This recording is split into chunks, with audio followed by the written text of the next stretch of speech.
শান্তি না, আজকে কিন্তু তোকে পাঠিয়ে দিতেই হবে। আরে দেবো দেবো, এই মাসে টাকাটা ঢুকতে দে। তোদের তো মনিটাইজেশন অন হয়ে গেছে, এখন টাকা ঢুকবে। আমার তো মনিটাইজেশন অনই হয়নি। হবে হবে, অত চিন্তা করলে হবে? ভালো ভালো রিলস কর, ব্লগ ছাড়, ঠিক হয়ে যাবে। হ্যাঁ, শুনলাম নাকি রাজেশের বউ এই মাসে ব্লগ বানিয়ে 12,000 টাকা তুলিছে। আর কদিন বাদে আমরা সবাই তুলবো। তাই বলে তোর দ্বারা কিচ্ছু হবে না। না রে, আমারও ভীষণ ইচ্ছে করে, কিন্তু আমার স্বামী এসব পছন্দ করে না। ছাড় তো স্বামীর কথা, আমাদের স্বামীর আবার পছন্দ করে নাকি? নিজের পায়ে দাঁড়াতে হলে কারো কথা শুনলে চলবে না। হ্যাঁ, তুই না ঠিকই বলিস, আমাদের মেয়েদেরকে নিজের পায়ে দাঁড়াতে হবে, তার জন্য সোশ্যাল মিডিয়া আছে। হ্যাঁ, তুই ঠিকই বলেছিস। এতে যেমন টাকা আছে, আর আমরা সেলিব্রিটি হতে পারবো, আমাদেরকে সবাই চিনতে পারবে। আমি তো বাবা যতই অশান্তি হোক না কেন, এ কাজ ছাড়বো না। দেখ দেখ, এখনো সময় আছে। যুগের সাথে তাল মিলিয়ে চলতে হলে সোশ্যাল মিডিয়ার সঙ্গে যুক্ত থাকতে হবে, না হলে পরে পস্তাবি। তোরা ঠিকই বলছিস, আমিও আজ থেকে ভিডিও বানাবো। এই তো এতদিনে প্রিয়ার বুদ্ধি হয়েছে।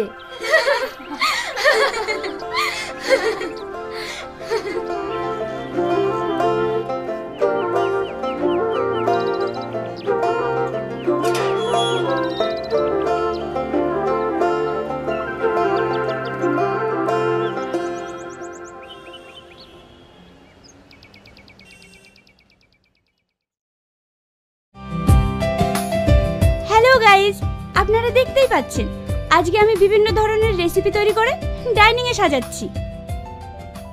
মা, আমাকে পড়তে বসাবে না? কালকে আমি পড়া পারিনি বলে স্যার আমাকে মেরেছে। ঘরে গিয়ে বসো, আমি আসছি।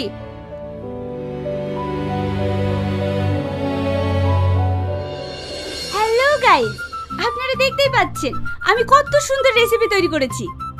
এটা দিয়ে এত সুন্দর সুগন্ধ ছড়াচ্ছে, আপনারা একবার খেলেই বুঝতে পারবেন।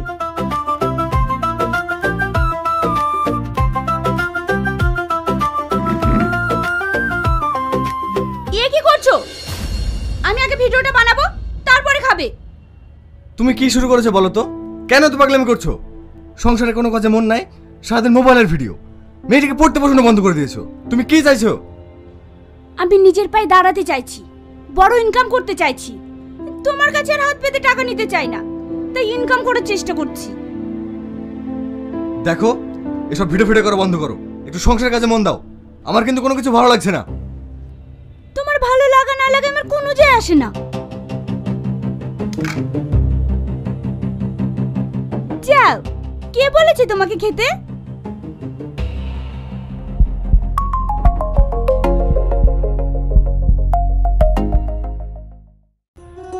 দাদা, ওই শাড়িটা দেন তো।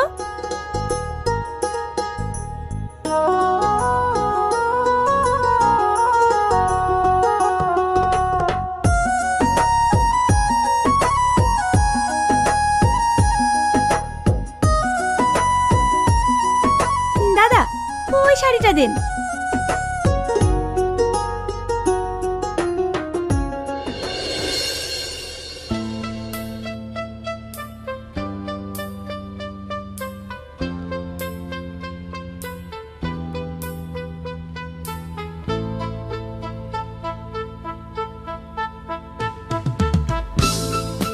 দাদা, ওই শাড়িটা দেন।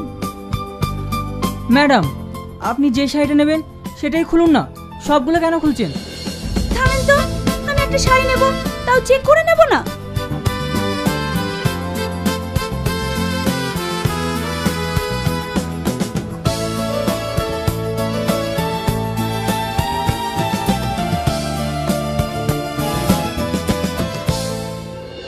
এসব কি হচ্ছে? বুঝতে পারছো না? এই ড্রেসগুলো পরে আমি ট্রায়াল রুমে ব্লগ বানাচ্ছি। 8টা ব্লগ হয়ে গেছে, আর 2-3টে বানিয়ে চলে যাব। দেখো, তুমি দয়া করে এসবগুলো বন্ধ করো। বকো না তো, তুমি তো আমাকে একটা ড্রেস কিনে দিবা, ওইতে আমি একটা ব্লগ বানাতে পারবো। সবাই বলবে না আমি একটা ড্রেস পরে ব্লগ বানাই? তাই এদের ড্রেস পরে আমি কয়েকটা বানিয়ে নিচ্ছি।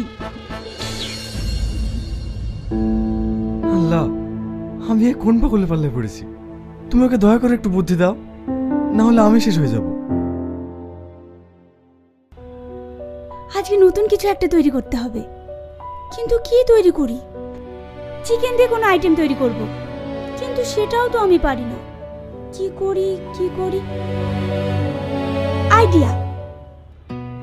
দাদা, চিকেনের যত রকমের আইটেম আছে সব দেন। অত সব আইটেম তুমি কি করবে? বকো না তো, চুপ করে বসো।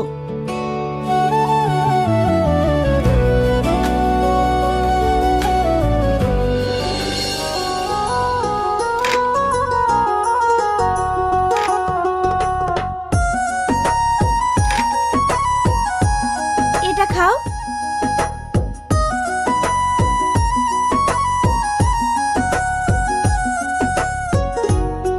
এটাও খাও।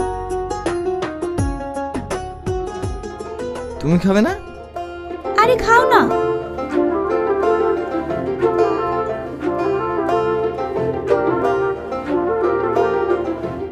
এর মধ্যে কোনটা ভালো লাগছে? এটা একটু ভালো লাগছে। আচ্ছা ঠিক আছে, তোমরা বসো, আমি আসছি।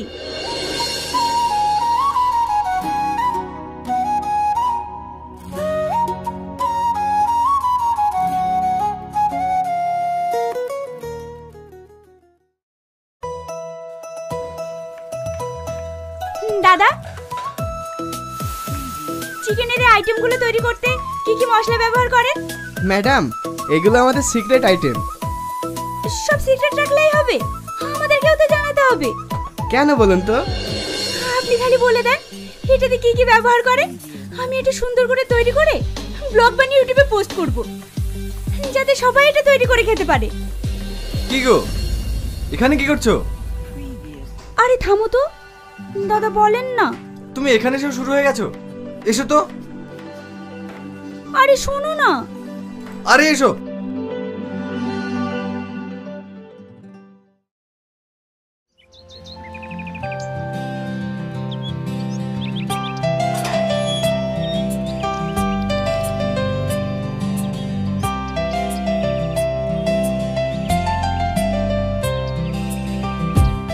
কিরে কাঁদছিস কেন? কি হয়েছে? আমাদের সামনে খুলে বল। আমি এর আগে যখন ভিডিও করতাম তখন আমার স্বামী নিষেধ করতো, কিন্তু এখন আমার স্বামী আমি যাই করি আমাকে কিচ্ছু বলে না, আর আগের মতো ভালোবাসে না। আমি সব বুঝতে পেরেছি, তার মানে তোর স্বামী নিশ্চয় কোনো মেয়ের সাথে সম্পর্কে যুক্ত হয়েছে। ও এরকম না। তুই ছেলেদের চিনিস না, আমি মোবাইলে দেখেছি স্বামী যখন স্ত্রীর থেকে দূরে থাকে, কথা না বলে নিত্য নতুন ড্রেস পরে অফিসে যায়, তখন জানতে হবে সে অন্য কোনো সম্পর্কে যুক্ত হয়েছে। তাই বলছি নিজে নিজে স্বামীদেরকে একটু চোখে চোখে রাখ। পল্লবী ঠিকই বলছে। হ্যাঁ, যেদিন থেকে আমি মোবাইলে দেখেছি সেদিন থেকে আমি আমার স্বামীকে চোখে চোখে রাখি।